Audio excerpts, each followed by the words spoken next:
And it's something that the NBA, of course, will always have to deal with because, as we've seen, there's now a boycott because of the shooting that happened, the Jacob Blake shooting. A lot of NBA players have decided, you know what, we're not playing, we're done, we're not going to do anything today. The Raptors are still, I think, are trying to figure out what to do. There was also the issue of Masai, who tried to celebrate the win of the Raptors, and he was stopped by a police officer and shoved by a police officer because you can't celebrate while black. And it's something that the NBA, of course, has to deal with because the majority of players, not all players, but the majority of players are African American, and this is an issue that, of course, is very close to their heart. Mm-hmm. First of all, hats off to the Bucks for. I don't know if they initiated it, but it's certainly given that the shooting in Wisconsin is close to home. I think it's like a 20-minute drive away or something like that. So it's literally and figuratively close to their home. Mm-hmm. And if they were the ones that helped bring this about, hats off to them.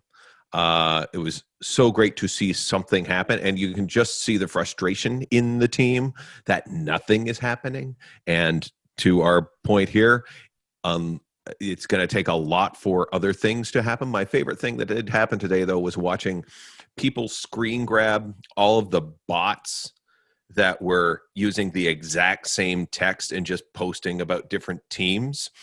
And the essence of the text is, well, that does it. I have been a blank fan since pick a year and a season ticket holder for pick a year. And now because of this, I'm never going to do it. And my favorite one that someone screen grabbed is, well, that tears it. Or like whatever the exact text is always the same. That tears it. I have been a season ticket holder for the Raptors since 1976 and a fan since 1971. Because we all remember my favorite movie in 1971 was Jurassic Park. Absolutely it was. That's how we got the name, damn it. Mm-hmm. So I am so glad if it does anything, and it certainly won't from a right-wing support at all. We're already seeing them circle their little racist wagons right now. But how many racist white guys are watching a league that's 90% black anyway? Right here. Yeah, exactly. Right here. One. Wow. Yeah. Secondly, wow. I think we just found a clip. I honestly, like, there are probably a lot, like, trust me, man, like back in the days of slavery, there were white guys who would put in money to watch two slaves beat the shit out of each other. Yeah. So and I don't mean to call black NBA players slaves. Oh my God, I'm so going to get canceled. But still, like, I do think that the players in the NBA, more than the NFL, more than baseball, are in a position to say, hey, this is our league. This is, we have the power to actually take a knee on this one. So here's some criticism, right?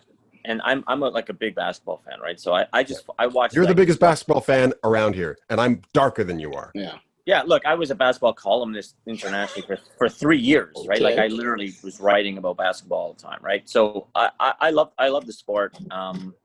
For me, it's just this. It's sort of, it was a protest, and now it's not a protest. So.